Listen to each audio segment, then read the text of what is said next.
지난 시간까지 우리는 클라우드 컴퓨팅의 대략적인 개념과 컴퓨팅 시스템이 인터넷 환경에서 어떻게 구축되고 구성되는지, 아키텍처, 그리고 이와 관련된 기술에 대해서 알아봤는데요.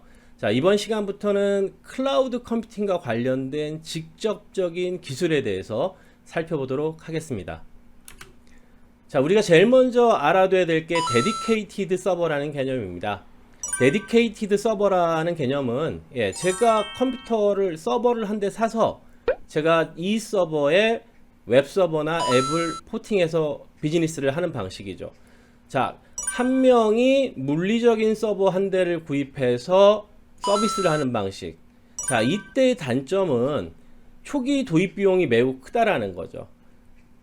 제 고객이 얼마나 될지 모르겠지만 장사를 시작했으니까 웹서버에 해당하는 DB 서버에 해당하는 하드웨어를 구입을 해야 되고, 유지 보수도 제가 해야 됩니다.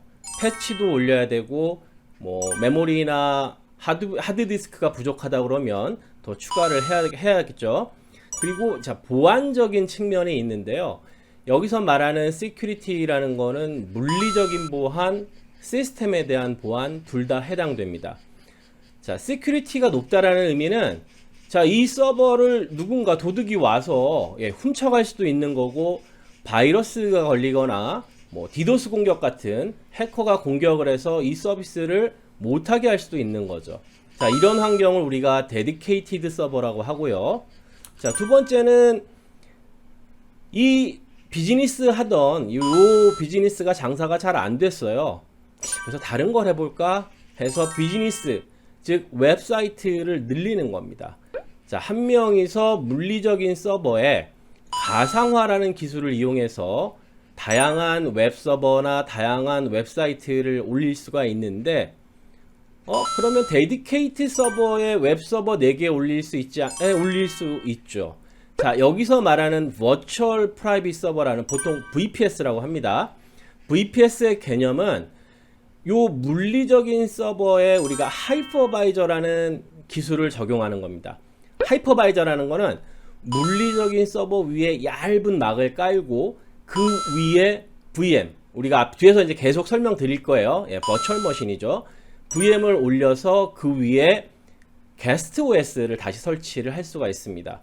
자, 이 경우에 4개의 비즈니스가 돌아가고 있는데, 위에 2개는 윈도우즈 서버, 아래 2개는 리눅스 서버, 이렇게 서로 다른 OS를 하나의 물리적인 서버에서 운영을 할 수가 있습니다. 이럴 경우에 우리가 VPS라는 단어를 사용을 하게 되고요. 여기서 중요한 게 하이퍼바이저. 자, 하이퍼바이저로 유명한 회사가 어디죠? IT 하시는 분들은 이런 IT 글로벌 회사 중에 좀 기술로 유명한 회사들의 이름을 다 알아두실 필요가 반드시 있습니다. 하이퍼바이저, 가상화로 유명했던 기업, 지금도 유명합니다. VM웨어라는 회사가 있죠. VM웨어라는 회사, 하이퍼바이저 꼭 기억하시고요. 자, 제가 장사를 이렇게 시작을 했는데 생각만큼 장사가 잘 안 됐어요. 봤더니 CPU도 사용량이 5% 언더, 메모리도 5% 언더. 아, 이거 혼자 쓰긴 아까운데, 그래서 다른 사람이랑 쉐어를 하기 시작합니다. 자, 물리적인 서버는 그대로 똑같고요. 여기에 하이퍼바이저를 이용해서 게스트 OS를 여러 개 올릴 수가 있겠죠. 그런데 저 혼자 쓰기엔 아까우니까 다른 사람들이랑 같이 함께 이거를 쉐어했었습니다. 이거를 우리가 쉐어드 호스팅 방식이라고 하고요. 자, 하나의 물리적인 서버에 수만 가지의 비즈니스를 올려서 운영할 수 있겠죠. 자, 이때의 장점은 매우 싸다. 내가 혼자 운영하는 것보다는 요 물리적인 서버 운영비에 모인 사람만큼 n분의 1을 하면 각각 한 명이 지불해야 되는 비용은 매우 싸다. 그리고 반면에, 자, 이 서버의 용량이 다 찼어요. 그럴 경우에는 더 이상 비즈니스를 늘릴 수가 없겠죠. 그래서 매우 제한적이다. 자, 그래서 나온 개념이 클라우드라는 개념이죠. 우리가 클라우드 컴퓨팅이라는 건, 자, 요 물리적인 서버 한 대를 여러 대로 늘렸다 줄였다, 마치 한 대의 물리적인 서버처럼 그렇게 쥐락펴락할 수 있는 이런 기술들을 우리가 클라우드라고 그러고요. 당연히 여러 명이서 클라우드 서버를 통해서 다양한 비즈니스를 여기서 운영할 수가 있겠죠. 자, 보시면 이런 피지컬 머신이 여러 대예요. 그죠? 자, 클라우드 호스팅의 장점은, 가장 큰 장점은 플렉시블이에요. 느렸다, 줄였다. 갑자기 이 중에 한 명이 장사가 미친 듯이 잘 됩니다. 그래서 나 서버 3대 더 필요해. 한 달 후에 나 서버 10대가 더 필요한데? 그래서 6개월 정도 지났는데 어느 날 갑자기 장사가 잘 안 돼요. 나 서버 한 대만 쓰면 안 될까?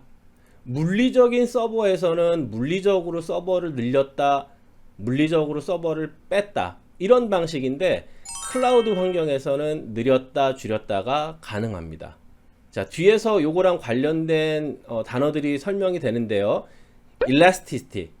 Elasticity라는 단어고, 발음이 어렵죠? 예. 느렸다, 줄였다, 이 단어고. 자, Scalable, 우리가 앞에서 Scale Up, Scale Out.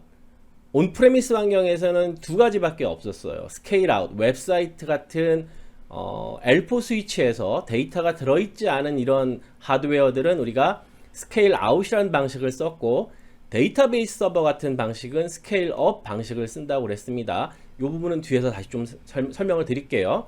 자, 보안적인 측면. 자, 클라우드 서버는 어디에 있는지 모른다고 그랬어요. 구름 저 멀리 어딘가에 있다고 그랬죠. 저도 몰라요, 어디 있는지. 그래서 도둑놈이 이 서버를 훔쳐가고 싶어도 어디에 있는지 몰라서 훔쳐갈 수가 없습니다. 서버 보안 패치해야 되는데 깜빡했네? 신경 안 써도 돼요. 예. 클라우드 프로바이더가 다 알아서 해줍니다. 여기서 말하는 클라우드 프로바이더라는 건 마이크로소프트나 AWS나 구글이나 IBM이나 이런 클라우드 서비스를 제공하는 사업체들이겠죠. 자, 코스트 이펙티브, 비용 효과적이에요.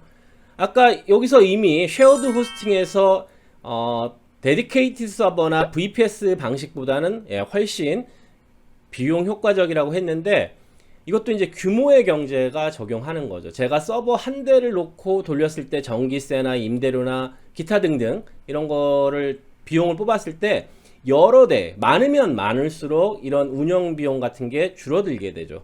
그래서 매우 코스트 이펙티브고, 여기 보시면 하이 컨피규러빌리티.